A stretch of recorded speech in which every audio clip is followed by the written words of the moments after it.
Bienvenidos a otra sesión de Pláticas FinTech, un lugar para aprender, para conocer e introducirse en todo este ecosistema. Y como siempre, tenemos a un invitado especial que nos compartirá su conocimiento y toda su experiencia para que podamos beneficiarnos. Y en esta ocasión tengo el honor de platicar con Guillermo Acuña, que es el cofundador de Cumplo. Bienvenido, Guillermo. Gracias, Jonathan, por la invitación y por abrir este espacio de conversación. No, un gusto para todos nosotros conocerte y sobre todo pues platicar de lo que has construido a través de esta plataforma. Cumplo, tengo entendido, nace en Chile 2012.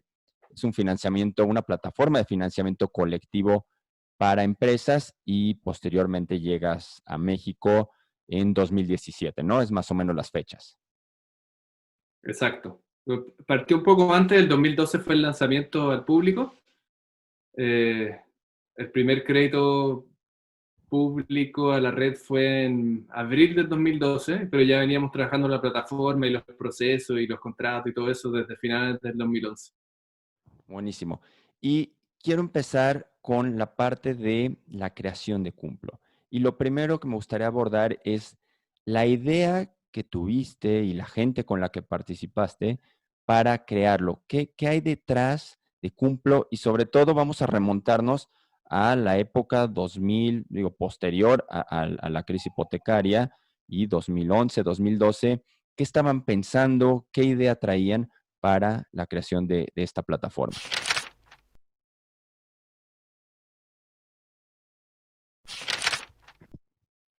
Sí, bueno, Cumplo nace por una historia personal de Nico, que es el va a participar desde el principio. Y él tenía una persona conocida, pariente, que tuvo un problema con un crédito.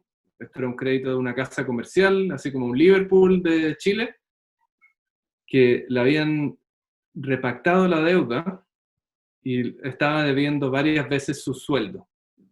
Entonces estaba desesperado porque no tenía para vivir, porque tenía que pagar el crédito, y fue y le pidió ayuda a Nico. Y Nico empezó a hacer toda la peregrinación para ayudarla, se consiguió un poder para representarla ante la casa comercial, fue a pedir el pagaré de la repactación para ver los términos del crédito y fue muy difícil. En algún momento llegó a un subterráneo de la casa comercial, y porque ahí es donde uno va a ver los problemas. Cuando quieres pedir un crédito te reciben en la puerta principal, pero si quieres ir a hacer un reclamo tienes que ir al subterráneo. Y en esa época, Nico estaba trabajando en el Ministerio de Economía, que es como la Secretaría de Economía de México, pero el equivalente en Chile. Yo trabajaba también ahí en la División de Innovación y empezamos, en base a esa inspiración personal que tuvo Nico, a ver qué podíamos hacer desde la política pública para hacer más competitivo ese tema de los créditos, porque todos conocíamos amigos y empresas que se endeudaban montos chiquititos, pero pagaban unas tasas gigantes de interés. Entonces empezamos a ver qué podemos hacer. Y todos los documentos, los research, los papers de política pública del Banco Central de Chile, del BID, de todo, decían, no, la banca es competitivo en Chile, la tasa promedio es relativamente baja y el acceso al crédito es bastante bueno. Pero el problema de eso era que las grandes empresas, los grandes corporativos chilenos, se llevaban casi todo el volumen a unas tasas mínimas, y las empresas pequeñas y las personas, en monto era enano, pero en tasa era mucho más alto. Entonces, si uno veía el promedio, claro, el promedio de tasa era bajo, pero los casos individuales eran tasas altas y condiciones poco transparentes y más o menos abusivas.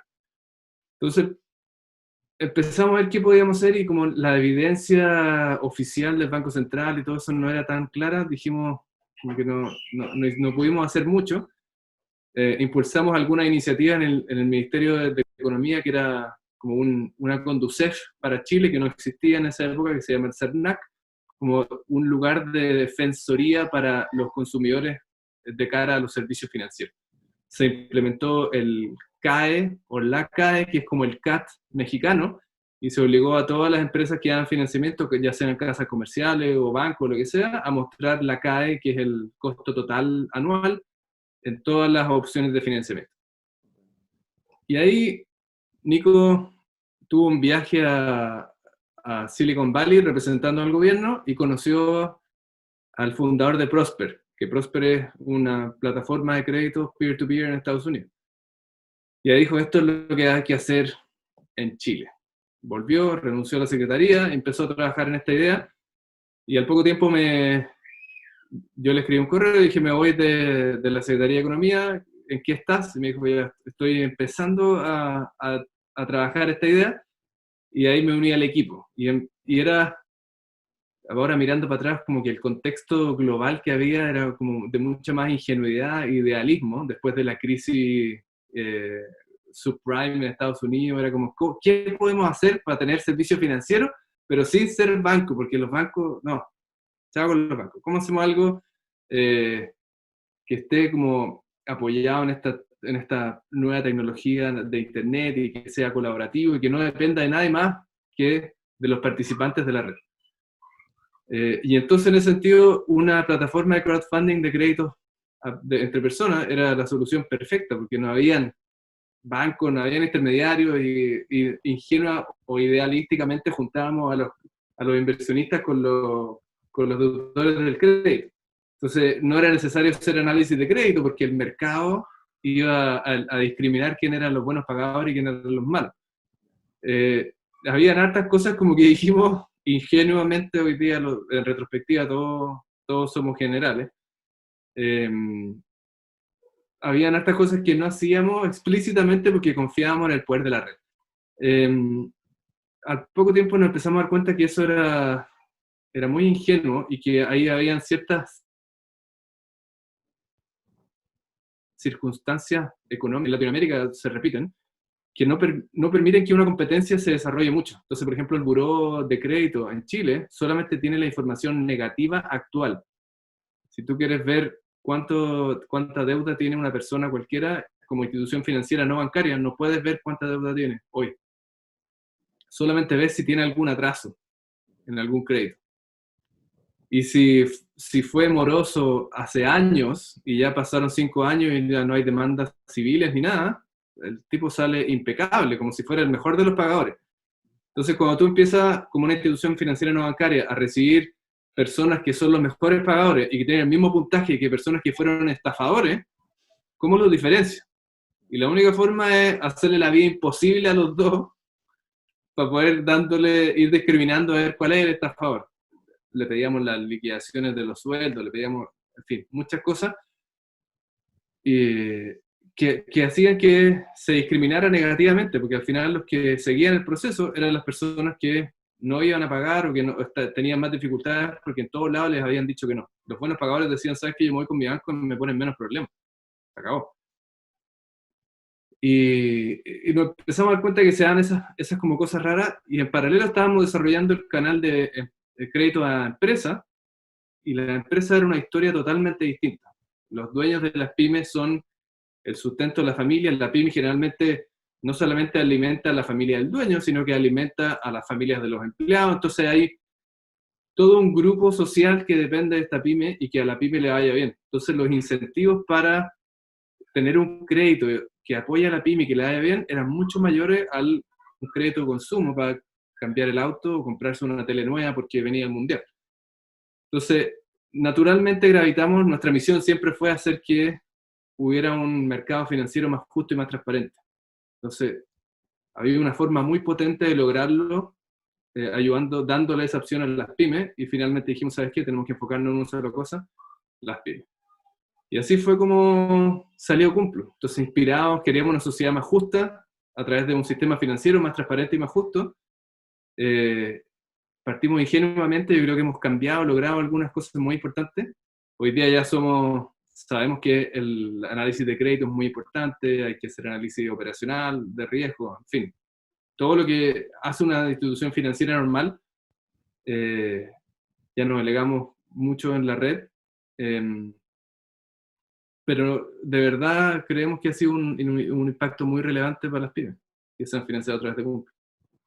No, definitivamente. Y quizás si no hubieran partido de esta ingenuidad que mencionas, nunca lo hubieran lanzado, ¿no? Es como una parte Exacto. quizá indispensable para los emprendedores, el no observar el mercado y decir, yo aquí no puedo hacer nada, ¿no? Al parecer, pues está cubierto o ya están satisfechas todas las necesidades y pues claramente no es así.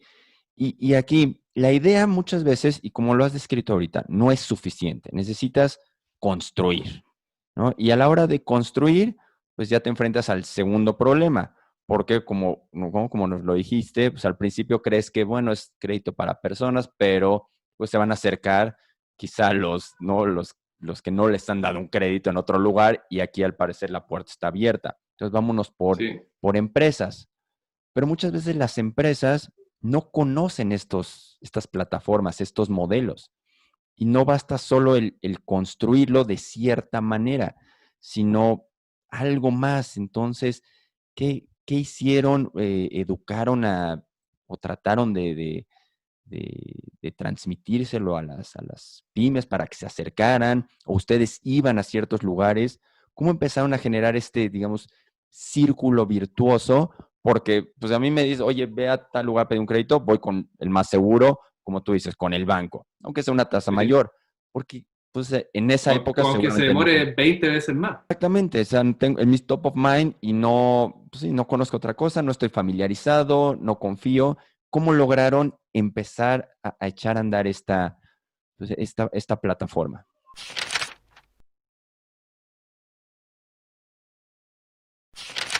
Bueno, también fue bien de una forma muy ingenua, porque nosotros decíamos que somos fieles creyentes del poder de Internet. Entonces dijimos, hagamos publicidad online para que las pymes nos vean y vengan a pedir crédito a través de Google. Y, y ahí pasaba lo que acabamos de hablar, que cuando tú eres dueño de una pyme y pasas más del 50% del tiempo consiguiendo financiamiento, quieres conseguirlo de la forma más rápida posible para después ir a hacer tu negocio, a pensar en cómo crecer, en vender, en desarrollar el negocio, etcétera. No quieres perder mucho tiempo consiguiendo financiamiento. Entonces, vas a llamar a tu banco, aló, necesito dinero. O bueno, como dicen en México. Bueno, necesito dinero. No, ya tienen la línea copada. Perfecto. Banco 2. Bueno, necesito dinero. No, tienen la línea copada. ¿Qué hago? Sofom 1. Necesito dinero. No, tienen la línea copada. Sofom 2. No, línea copada. Y es como, ¿qué hago? Y ahí recién, cuando ya todos le dijeron que no, va a Google. Financiamiento para pymes. Entonces, también era un tema era discriminación negativa, porque llegaban los que literalmente éramos su última opción.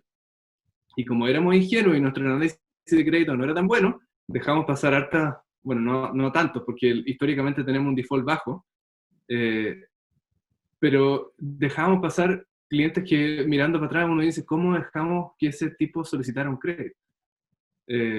Bueno, aparte siempre hay una componente muy grande de suerte en cualquier tipo de emprendimiento y nosotros hemos tenido suerte. Eh, una combinación de suerte y trabajo duro, siempre la suerte ayuda harto.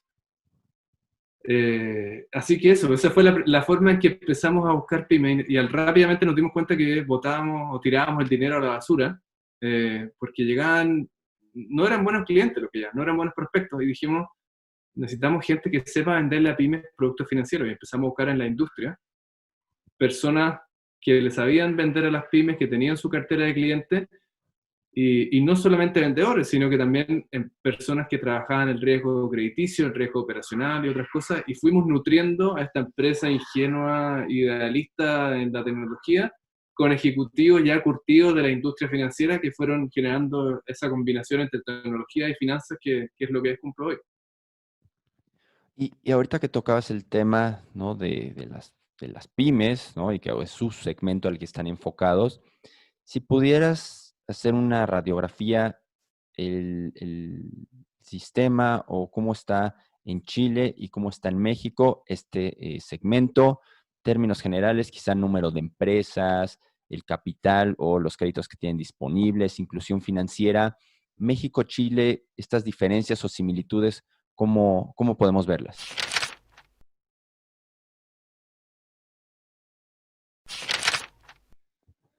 Sí, yo creo que la situación En Chile está un poco más avanzada, hay como 1 millón de pymes en Chile en total, en México están llegando a los 5 millones de pymes, muchas de ellas informales. Yo creo, no, si uno cuenta las informales en México son muchas más de 5 millones. Pero al menos las formalizadas son como 4 millones y medio, 5 millones en México, en Chile es 1 millón. Y, y si tú miras las estadísticas de la OECD, ¿cuánto financiamiento se les da a esas pymes?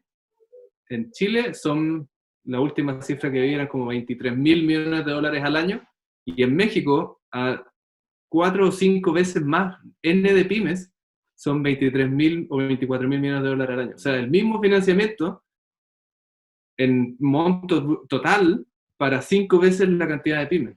Entonces, claramente el mercado de financiamiento a pymes no está desarrollado al nivel que está en Chile, en México.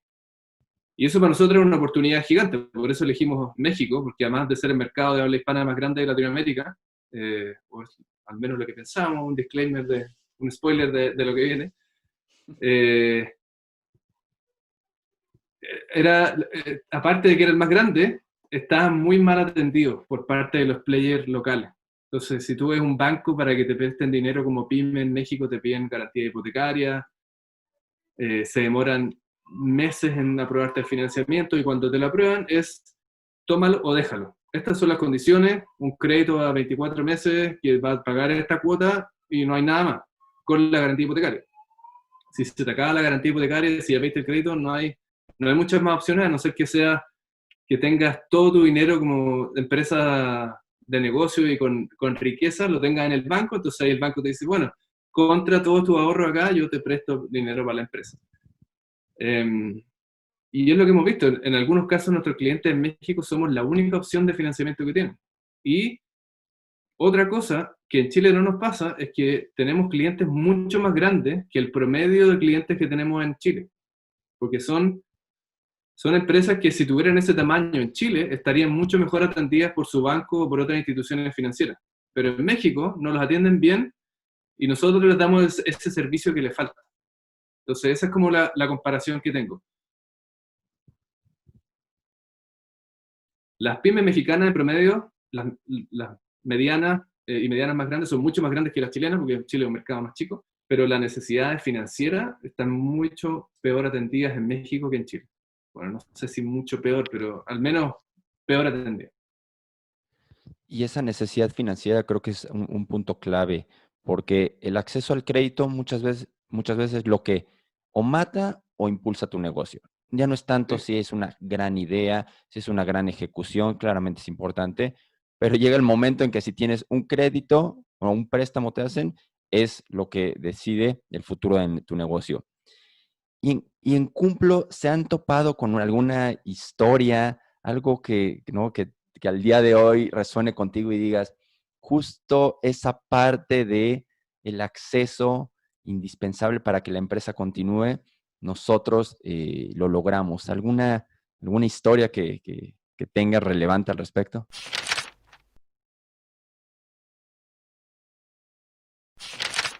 Sí, hay un emprendedor que fue de los primeros de Cumplo, graciosamente. Él tenía una empresa de bombeo de hormigón, de cemento, para hacer construcciones de cemento de más de varios pisos. Él tenía unas máquinas que bombeaban el cemento y facilitaba el andarlo llevando en carretilla, pero bueno, era más fácil. Y la primera máquina que tenía la compró con un crédito de un banco, dejando en garantía una propiedad de su papá. Y como le empezó a ir bien, era responsable, era él y su primo o su amigo, no sé, eran 4 personas los que operaban la empresa. Se ganó un contrato con una minera, la minera estatal más grande de Chile, en el norte de Chile. Y la minera le dijo, tú te vienes ahora con una máquina aquí a mi faena y va a empezar a bombear hormigón. Y como este emprendedor, como buen emprendedor, viajó a Estados Unidos o Canadá, no sé dónde tenía que comprar la máquina. Y fue y hizo el depósito en garantía y ya, compro la máquina y volviendo a Chile veo cómo termino de pagarla, me consigo el financiamiento. Fue al banco que le había prestado el primer crédito, le dijeron, no, usted tiene la línea copada, todavía le quedan, no sé, 20 o 15 cuotas de las 36, 15 mensualidades de las 36. Su garantía hipotecaria ya está copada, ya está usada con este crédito, así que no puede, no le vamos a dar financiamiento. Y empezó a buscar y nada, todos le decían que no. Y llegó a Cumplo, logramos financiarlo usando unas garantías que había una empresa como de seguros con unas garantías, logramos conseguirle financiamiento con la red de Cumplo, se compró la máquina, logró hacer el negocio y le fue bien. Y lo más chistoso, bueno, si no lograba comprar la máquina ya había perdido el poco dinero que tenía con el depósito en garantía, entonces no podía terminar de pagar la máquina, no podía cumplir con el contrato, y ahí se acababa la empresa, porque ya no le quedaba más dinero para pagar sueldos ni nada, y para pagar el otro crédito que tenía la primera máquina. Y lo chistoso que pudo hacerlo, se convirtió en un cliente emblemático de Cumplo, lo ayudamos a salir en la tele, salió en un noticiario de los más vistos acá en Chile, y lo vio su ejecutivo del banco, que le había dado el primer crédito, y él salió en la tele diciendo, este banco no me quiso dar financiamiento y Cumplo me lo dio. Y el ejecutivo lo llamó y le dijo, oye, ahora sí hay financiamiento para ti. Y Héctor Hurtado, que es el emprendedor que hablamos, se dio el lujo de decirle que no al banco original. Le dijo, ¿sabes qué? Ya no lo necesito, tengo Cumplo. Y Pocos esas pueden son como la darse ese historia lujo, al ¿no? pasado. De rechazar a tu banco que en su momento no te quiso atender. Claro, y esa es una herramienta de negociación gigante para la pyme, que es chiquitita, y al final ha tenido que estar, no sé si mendigando la palabra, pero buscando el financiamiento en todos lados, poder decirle que no a una fuente de financiamiento grande, es buenísimo. Y al final, hoy día Héctor ha seguido creciendo su empresa y se financia en una combinación entre bancos y Cumplo, porque nosotros no somos un reemplazo del banco, eso es importante, no odiamos a los bancos, nada, somos un complemento muy bueno. Somos capaces de identificar esas necesidades de caja que tienen las pymes, que todavía son muy chicas como para que un banco les supla todas las necesidades que tienen, e ir como discriminando y llevando a los que crecen más sanamente, y una vez que nosotros decimos que se gradúan, pero no se gradúan porque siguen operando en Cumplo, empiezan a acceder a otras fuentes de financiamiento que pueden ser más baratas, como el banco, que tiene básicamente costo cero o casi cero. Buenísimo, ¿no? Pues, me gusta esa parte de que Cumplo es un complemento, no necesariamente es una competencia, hasta podría llegar en su momento a verse como un aliado de los bancos. Y también he leído que tienen una tasa de default muy, muy baja. ¿Y cómo han logrado? Y también aquí aclárame si no, es más bien chisme o no, que en algún momento inversionistas de tu plataforma pues les hablaban y decías, híjoles, esta pyme, a esta persona nada más, no le prestes cuidado porque no ha incumplido en ciertas ocasiones. ¿Qué de cierto tiene esto? Y pues cómo han logrado ese, creo que es 1% aproximadamente.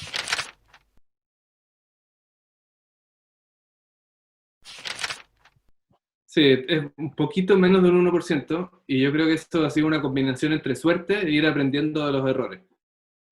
Entonces, obviamente siempre hay empresas que no te pagan o que te hacen estafa o que mueren, sencillamente, pero nosotros nos especializamos en un financiamiento de corto plazo, que es factoraje, o financiamiento sin garantías de corto plazo, que te da una rotación y como una relación con la pyme muy seguida y muy recurrente. Entonces, si tú empiezas a detectar ciertos signos de que la empresa le está yendo mal, o que en verdad algo están haciendo que no se ve muy bien, puedes ir quitándole las líneas o cerrando la línea y diciendo, ¿sabes qué? Ya no opero más contigo porque tú se está viendo más, no se ve muy bien.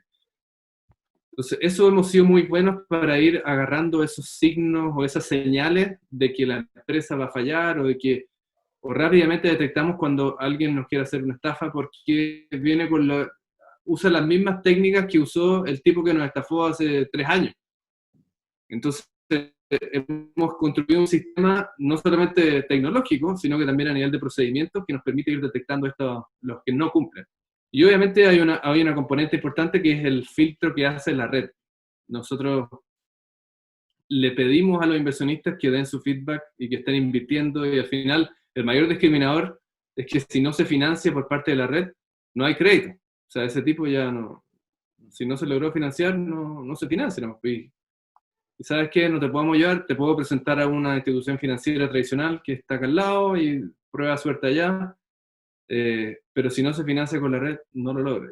Nos ha pasado varias veces que inversionistas ven esta pyme pidiendo un crédito y dicen, ¿sabes qué? Yo le tengo al dueño, le arrendé un terreno y no me paga la renta hace 5 años. Y de hecho partimos un juicio. O, ¿sabes qué? Esta empresa yo una vez le vendí algo y nunca me pagaron. Entonces nosotros tomamos toda la información que nos viene, que no es todos los días, pero cuando llega, la tomamos, la analizamos y muchas veces cuando nos llega información, hemos bajado sus créditos, le hemos cerrado las líneas de sus clientes. Porque hemos comprobado que efectivamente se cumplen esas cosas que los tipos no quieren cumplir. Entonces, en ese lado funciona nuestro idealismo que la red discriminada ha funcionado. Y en otros casos también nos ayuda a encontrar inversionistas, porque cuando sube la pyme, los tres cochinitos que arregla redes de piscicultura en el sur de Chile, tú dices, ¿quiénes son estos tipos? No los conozco, vienen a otra ciudad, no sé nada del negocio. Pero si tú vas a la ciudad donde operan y hablas con los ejecutivos de las pesqueras que están ahí comprando los servicios de esa empresa, ellos te van a decir, sabes que los tres cochinitos son buenos, son el proveedor que arregla la red de piscicultura, yo les invierto a ellos. Entonces también hay como unas comunidades locales de inversionistas que apoyan a sus propias pymes, o las pymes que conocen mejor. El mismo mercado, ¿no? Va depurando y va impulsando a los que son buenos pagadores y quitando pues a la gente, ¿no? Que ha incumplido. Y digo, puede parecer que no es tan sofisticado, pero quizá de una manera orgánica es sumamente sofisticado. Y digo, es la primera vez que escucho donde hay una participación tan activa de los mismos inversionistas. Y hace rato tocabas el punto de que has incorporado poco a poco a gente que pues tiene un antecedentes en análisis crediticio, riesgo, en fin, más sofisticación en cuanto a atender a estas pymes.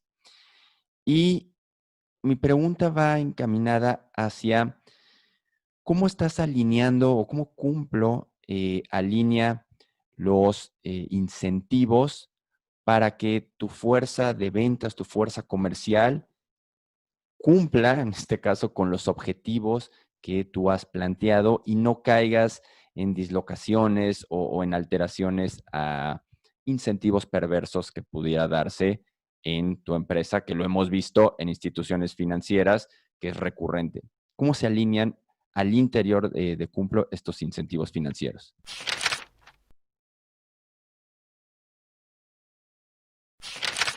Sí, es una buena pregunta porque al final yo creo que mi opinión personal es que el tema de alinear los incentivos de acuerdo a tu propósito es lo más importante para lograr ese propósito. O sea, nosotros queremos una sociedad más justa y un mercado financiero más justo. ¿Cómo alineamos los incentivos de la gente que trabaja en Cumplo para que eso pase? Y ahí lo que hemos hecho es que el ejecutivo de nuestro modelo de negocio no depende de la tasa de interés que se le cobra al cliente.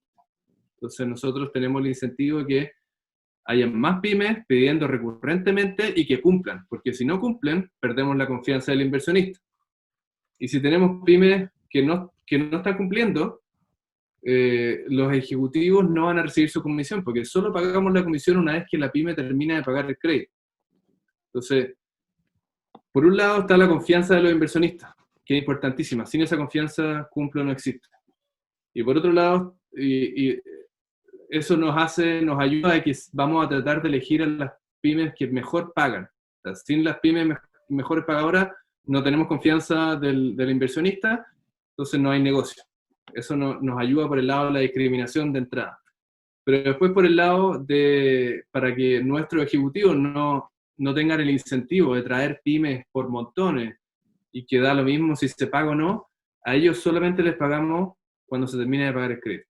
Entonces ahí tiene el filtro interno para que funcione bien ese filtro de entrada que necesitamos para generar la confianza. Y todos los incentivos de Cumplo, lo que cobra a sus clientes y cómo le pagamos a nuestros ejecutivos que están más en el tema operacional y comercial, están alineados con eso. Entonces, ¿cómo hago para tener los intereses alineados con el inversionista, que al final es lo principal? La pyme va a ir a pedir, o la empresa va a ir a pedir crédito a quien se lo dé, si está dentro de condiciones aceptables. Pero al final el inversionista va a entregar su dinero y se va a poner a rezar a que le paguen de vuelta. Y ese salto de fe requiere una confianza que solamente se genera con los incentivos alineados.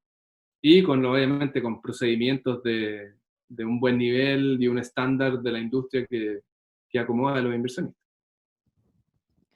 Ahora, una idea, y te he escuchado decirlo, una idea no es suficiente, un gran producto, plataforma, tampoco es suficiente, se necesita algo más.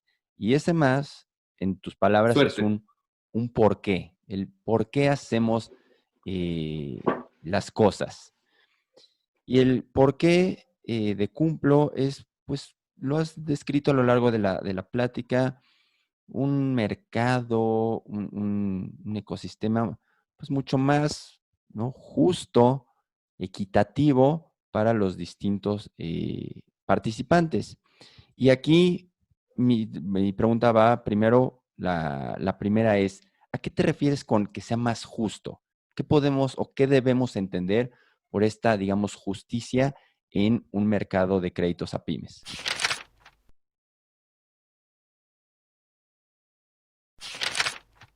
Sí.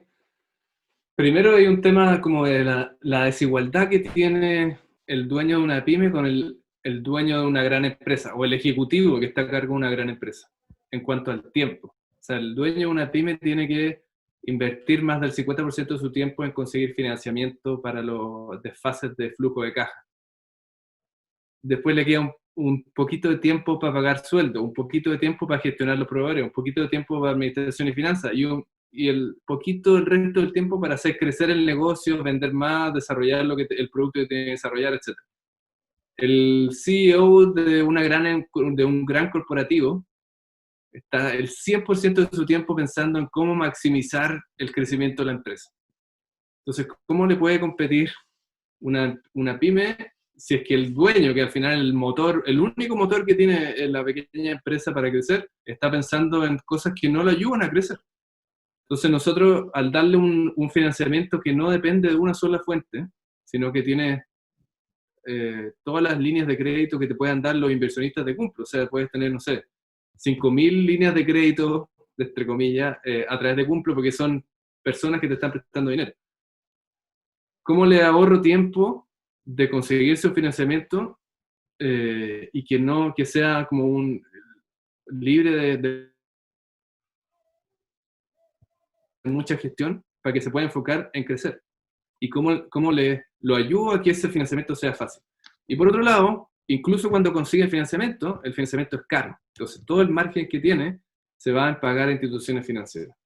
Nosotros teníamos un cliente que le vendía a una casa comercial en México y le pagaban a 120 días, y la única opción de anticipar esa factura era con el banco del grupo de la casa comercial.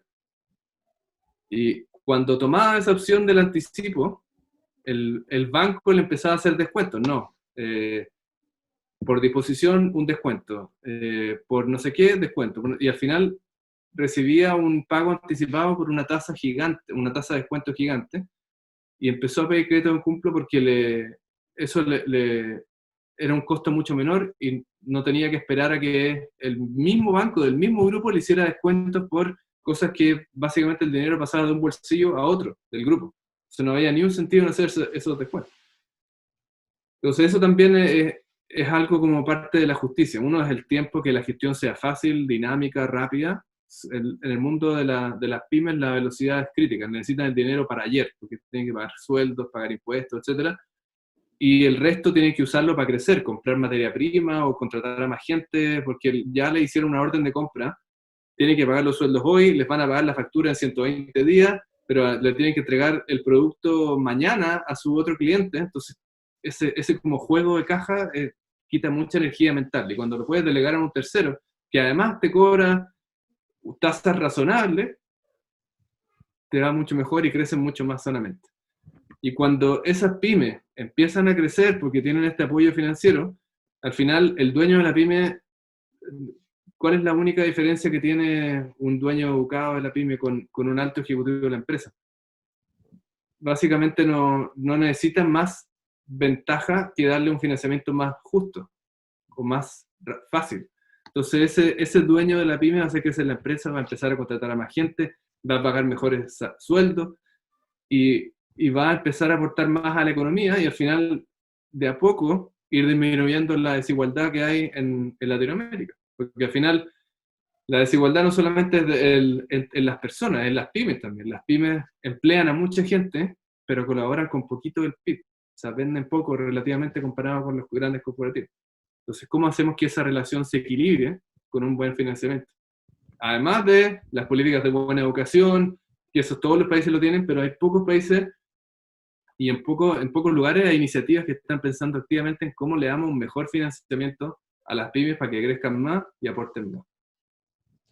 Buenísimo, y sí, este círculo virtuoso, este impulso, no, yo no sé cómo describirlo, pero de lograr que las pymes emplearán 60, 70% de la gente en los países, digo, dependiendo cada país, pero aportan, como tú dices, poco al PIB, y el chiste es mejorar esto y que cada vez pues tengan una representación mayor. Y ahora, con esta también idea del por qué de lograr una sociedad más justa, te has topado en este camino de construir Cumplo con pues ciertos obstáculos. Y hay uno de ellos que me llamó mucho la atención porque creo que representa la convicción que tienes por lograr esta sociedad más justa y también te sirvió como para corroborar que estabas en el camino adecuado. ¿Nos puedes platicar un poquito la historia de cuando la policía llegó a tu empresa por que alguien habló a la superintendencia y les dijo que ustedes eran ilegales? En fin, ¿cómo va esa historia y en qué acabó?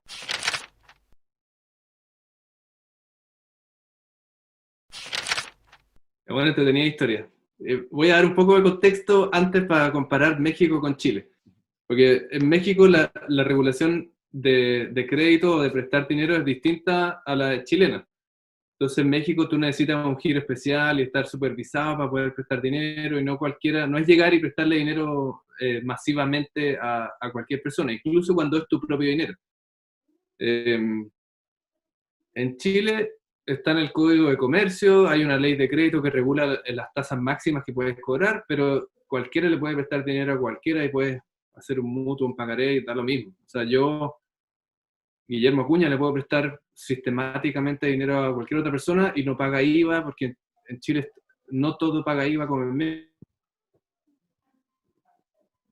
México, entonces no tengo ni a estar regulado o a estar informando al regulador. Entonces, dado ese contexto regulatorio, donde México necesita una actividad especial, o al menos estar anclado a una actividad especial, en Chile tú lo puedes hacer, cualquiera lo puede hacer. Y nosotros, amparados en esa regulación, creamos un modelo que era perfectamente legal, donde personas nos instruían a nosotros, oye, yo le voy a prestar dinero a Jonathan, y toma Cumplo, pásale dinero, que él firme un pagaré a mi nombre personal, y encárgate de que todo funcione bien, de que firme el notario, y después cobra, y yo por eso te voy a pagar una comisión. Entonces todo eso era perfectamente legal.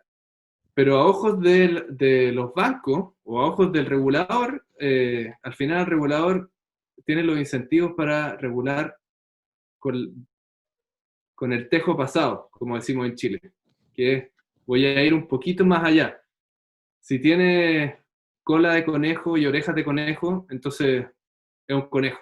Y voy a ir y lo voy a cazar.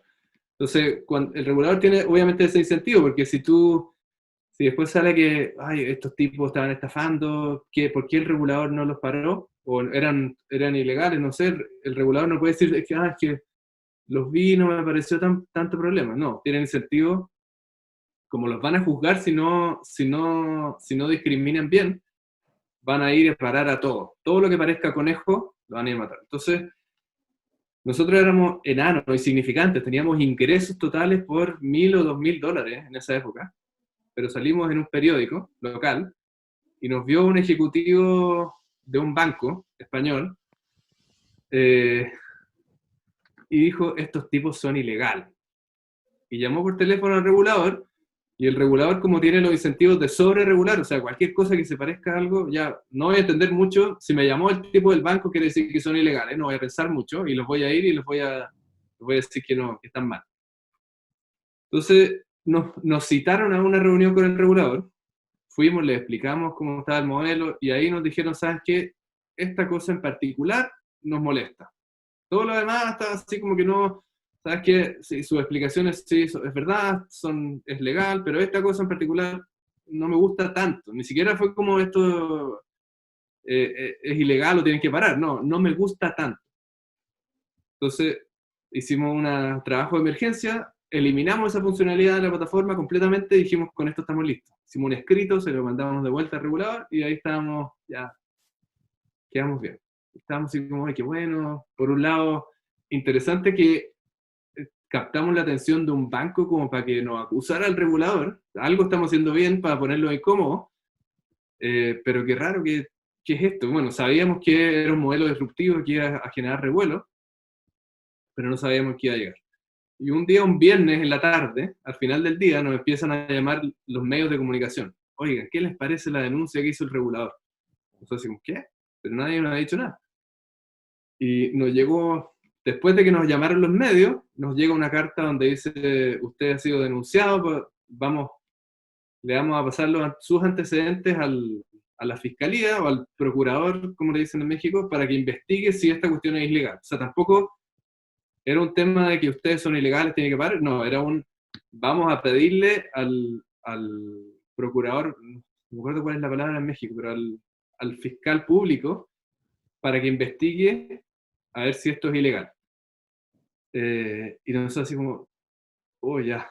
Bueno, le respondimos todos, es un tema legal, sabemos que es verdad, y empezamos a trabajar para prepararnos de esa investigación. Contratamos muy buenos abogados que, por casualidad de la vida, esos abogados que contratamos habían sido profesores de los que estaban trabajando en el regulador. Hicimos un informe en derecho que hablaba de todo, por qué éramos legales de acuerdo a la regulación existente chilena y todo lo que hablamos al principio. Y se lo llevamos al regulador y empezó la investigación. Y ahí un día de esto, estábamos trabajando felices de la vida en nuestro cowork y llegan los miembros de la policía de investigaciones enviados por venían con el fiscal a ver qué es lo que pasaba acá con Cumplo, a recopilar antecedentes. Así que llegó la policía, se llevaron ni siquiera computadores, pero se llevaron unos CDs o unos pendrives que le hicimos con respaldo a los datos. Pero los policías estaban ahí muy sorprendidos de que llegaron, ellos esperaban encontrar un sótano sin nadie, y encontraron unos jóvenes que están ahí trabajando al público en un cowork, diciéndoles, sí, acá está toda la información, siendo muy transparente, y le empezamos a contar sobre Cumplo, y uno de los policías intentó pedir un crédito a través de Cumplo, porque le gustó. Entonces, esa cuestión para nosotros fue algo que nos ayudó también sabíamos que lo que estábamos haciendo era correcto, pusimos incómodo a los incumbentes, o sea, era algo que si es que lo ponía tan incómodo, estábamos en el camino correcto, y además uno de los policías que nos estaba investigando quiso pedir un crédito, como que estábamos en el camino correcto.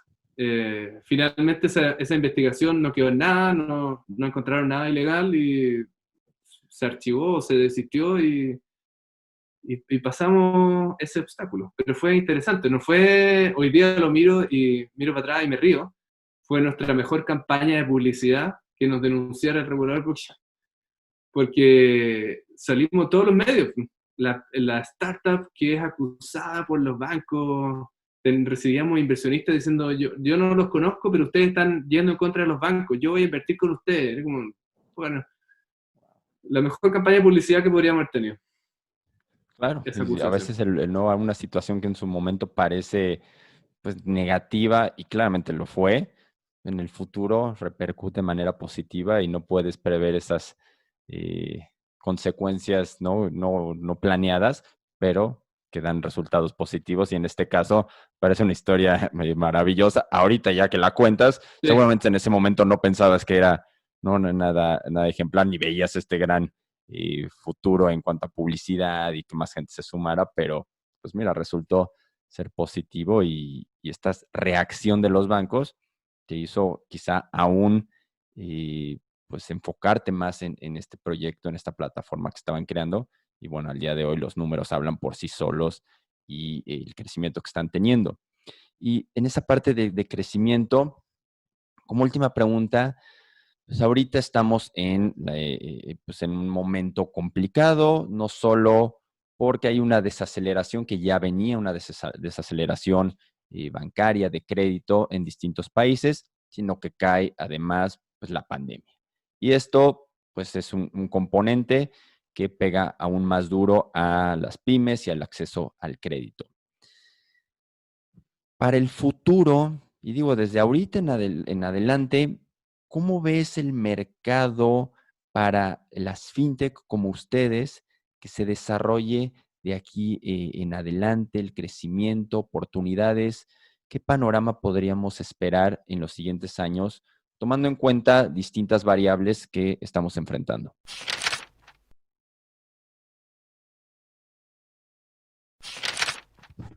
Es una buena pregunta. Yo creo que hoy día en el presente, las pymes, como están dejando de vender, porque al final hay muchas actividades que están paradas, más que un crédito para empresas en crecimiento, como es lo que nosotros nos especializamos, necesitan un crédito para sobrevivir. O sea, es casi que un subsidio para poder sobrevivir. No es un crédito que financie el crecimiento. Entonces, cuando llegan empresas que necesitan créditos para sobrevivir, no pasan nuestros criterios de riesgo porque son para empresas en crecimiento.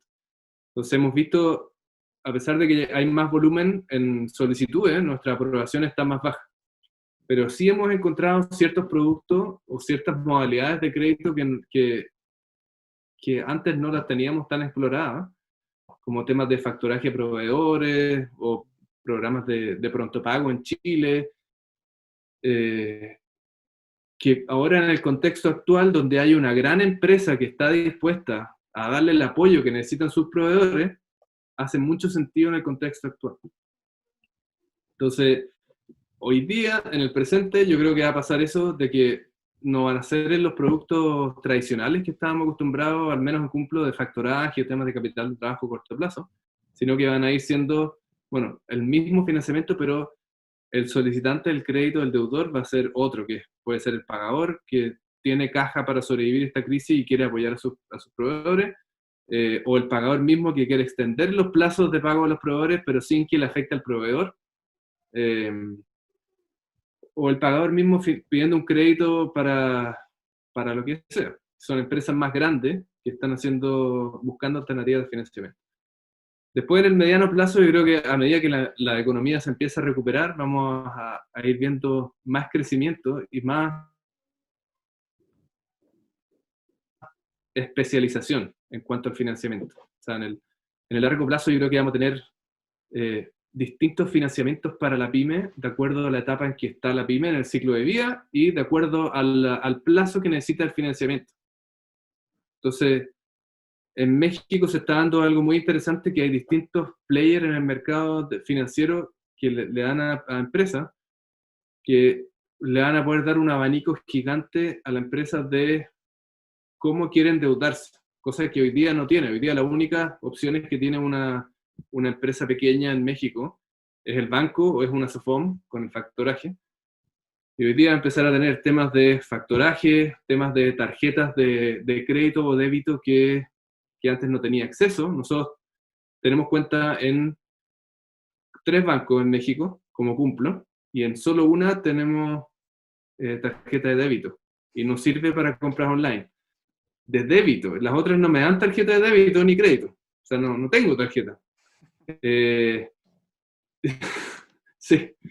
Entonces, desde esas cosas que suenan como básicas hasta créditos de más largo plazo con garantía o sin garantía, son cosas que van a ir abriendo en un abanico especializado a las pymes y que van a ir apoyando en el crecimiento que tarde o temprano se va a venir. Si al final la recuperación de las crisis económicas llega y a los que los pilla bien, bien parados es una oportunidad gigante de convertirse en un player verdaderamente relevante.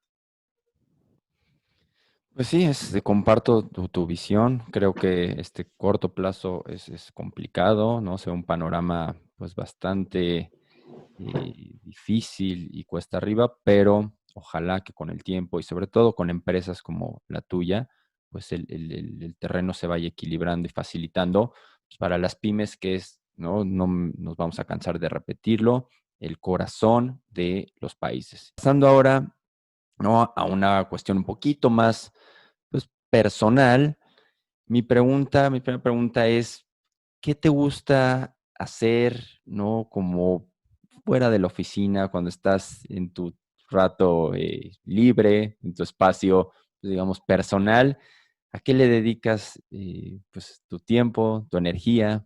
¿Cómo llevas tu día a día?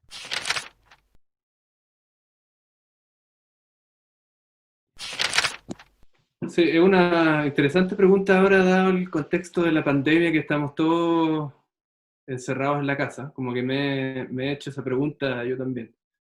Pero en general, la primera prioridad es cuando están despiertos, porque ahora están durmiendo, es estar tiempo con mis hijos, disfrutarlos a ellos, jugar con ellos, o mirarlos, qué es lo que hacen, ¿no? Eso me entretiene mucho, verlos cómo crecen, es entretenido. Entonces trato de salir, ahora que estoy en la casa, hago dormir al chiquitito, me lo pongo en la mochila, entonces él duerme mientras yo estoy en llamadas o me acompaña en las llamadas y se queda dormido y se queda durmiendo conmigo un buen rato. Salimos a jugar en los tiempos libres o a caminar. Así que la familia, obviamente, primero. Y lo segundo es, me gusta hacer deporte, ejercicio. No he hecho mucho ahora, he saltado la cuerda mucho, más que nunca, y otro ejercicio, pero no podía salir a trotar. En México andaba en bicicleta y caminaba mucho por la ciudad. Nunca, no teníamos coche, entonces yo salía a todos lados en bici por Ciudad de México. Nunca me tuve un accidente, nada, pero por suerte, pero era mi medio de transporte. Y, y al final el resto, como leer, escuchar podcast, programar de repente algo cuando me queda tiempo libre. Ahora me dio por hacer pan. Partí con unos panes tradicionales chilenos que son muy fáciles de hacer. Y ahora, ayer hice un pan con masa madre, perdón, que me quedó, era el segundo pan que hacía, así que no me quedó tan mal. Pero es tratar de buscar cosas así, bueno, obviamente hablar con amigos y cosas de ese estilo, pero las prioridades son la familia, hacer deporte y el resto. Increíble, y me gusta esa parte de también cultivarte, el seguir aprendiendo. Y ahí va mi segunda pregunta. ¿Qué no has leído, escuchado? ¿Cómo te mantienes al día? Porque mucha gente ahorita, ¿no? Y digo, no ahorita, desde siempre es, ¿cómo me mantengo al día? ¿Dónde debo buscar? ¿Cómo puedo aprender un poquito para, pues, seguir creciendo en además de escuchar claramente esta plática, qué otras fuentes, ¿no? te han servido y te sirven ahorita que quizá puedas compartirle a las personas? Algo que ahora en el último tiempo, como he tenido más tiempo, me ha servido mucho es el podcast de Tim Ferriss, este tipo que escribió la semana de trabajo de 4 horas, Hour Week, ¿no? Algo 4 así. Hour Work Week y 4 Hour Chef y 4 Hour todo. Y Todos. tiene un podcast que partió el 2014, si no me equivoco, ya van como 450 capítulos. Ujú. Y los partí escuchando desde el primero. El año pasado algún amigo o lo escuché y un amigo me lo recomendó. Y tiene un proceso de entrevista que va entrevistando a personas de todo ámbito, músicos, escritores, empresarios. El último que escuché fue a Peter Thiel. Y toda esa gente como que siempre le hace preguntas, por ejemplo, ¿cuál es el libro que más has regalado en tu vida? Y responde, no sé, Jesus' Son, que es como un compendio de historias pequeñas que ha salido en varios podcasts y ya me lo compré en Kindle y voy a empezar a leerlo porque dicen que es muy bueno. Eh, entrevistó a un tipo que hace un podcast que se llama Hardcore History Ah, y claro, Carly, ¿no? sí, Ajá. Dan Carlin. Yo no sabía, no conocía ese podcast y me compré uno de los podcasts y es increíble. Y así he ido como agarrando cosas, sigo como que he logrado seguir a gente en Twitter que está un poco alineado con mis intereses y además me informan de las noticias. O sea, entonces eso, Twitter, con el tiempo, cuando veo un retweet de algo, me meto a ver si me interesa, voy a ver qué pasa aquí, y veo si sigo esa cuenta o no, y los podcasts de Tim Ferriss que vienen invitados de todo índole. Y también tiene el libro, ¿no? Creo que es Tools for Titans, algo así, que es Sí, uno de los, no sé, 2, 3 libros que ya ha escrito. También es muy bueno. Sí, el podcast también me gusta. Y muchos otros, ¿no? El de Hardcore History. En fin, creo que es una plataforma increíble para aprender, para mantenerse al día. Y pues en estos temas y en cualquiera, es lo mejor. Hay nichos para sí. todo. Y una El otro pregunta. podcast, el otro podcast que es bueno es el The Daily, de New York Times. Son puros podcasts en inglés, Ah, como claro, que, con este cuate que tiene una voz muy peculiar, sí, no me acuerdo cómo se llama. Mike Mike Barbaro, ¿no? Barbaro, sí. Barbaro. Ese también como que habla, está muy cargado a lo que pasa en Estados Unidos, obviamente sí, el New York Times, pero de repente tiran como podcast de eventos mundiales, entonces por ejemplo el coronavirus, tiene un podcast de enero de este año hablando del COVID ya. Entonces como que es bueno para estar al día y como que hacerle un doble clic a los eventos importantes que están pasando en el mundo. Claro, creo que es el segundo podcast más escuchado después del de Rogan, ¿no? El de Daily, creo que es el segundo, y ya sabes, ahí están peleando.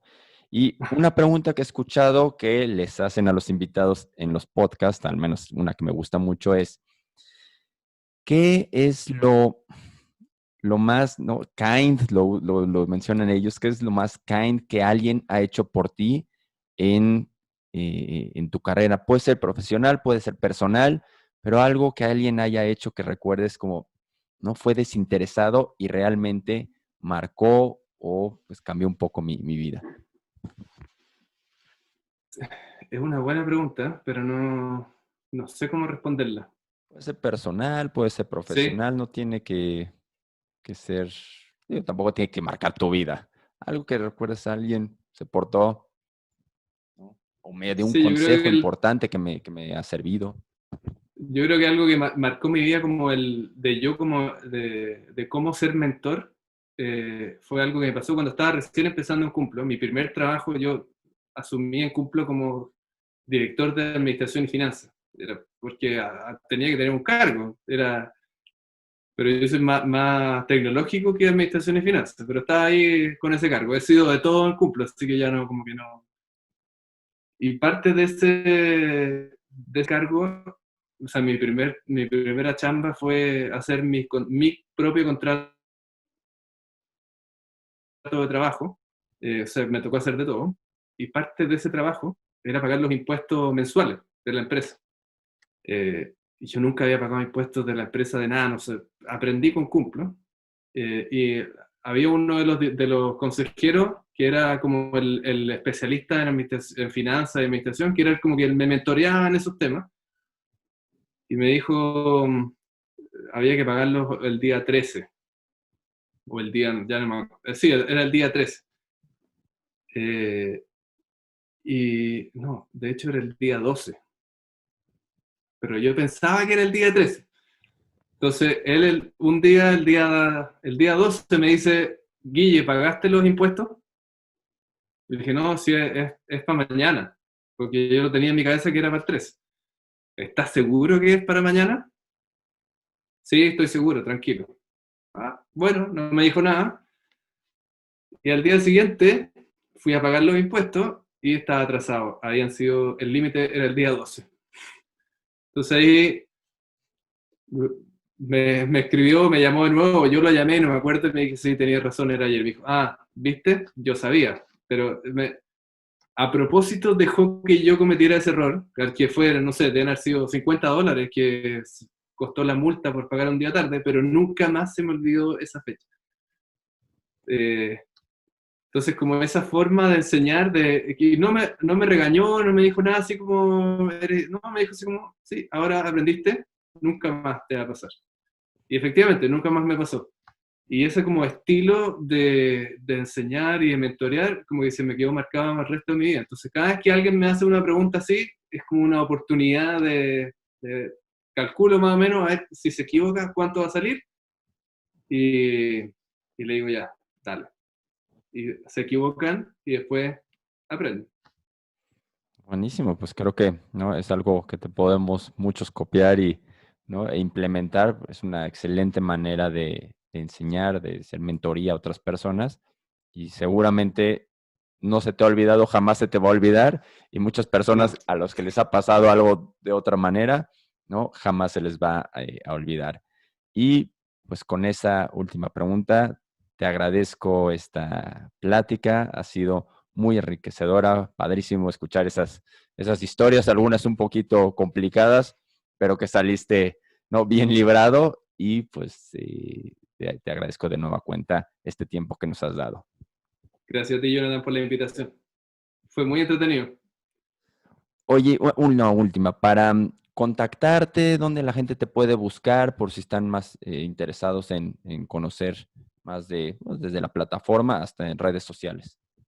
Sí, de Cumplo, puede meterse a cumplo.com, cumplo.cl o cumplo.mx. Ahí está, en la plataforma están todas las redes sociales, está todo. Cumplo.mx o lo que quieran.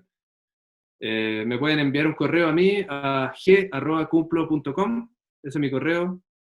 Trato de responderlo bien seguido. Y en Twitter, GJAcuna. Ese es mi Twitter. Seguramente las Sí. personas te van a buscar y siempre estás disponible. Eso creo que es algo muy valioso. Y bueno, pues con eso nos despedimos. Les agradezco a todos ustedes que nos hayan escuchado otra vez. No olviden suscribirse al canal. Vamos a seguir subiendo más pláticas como esta. Y pues nos vemos la siguiente ocasión. Hasta luego. Gracias, Jonathan, y todos los que nos escuchan y ven.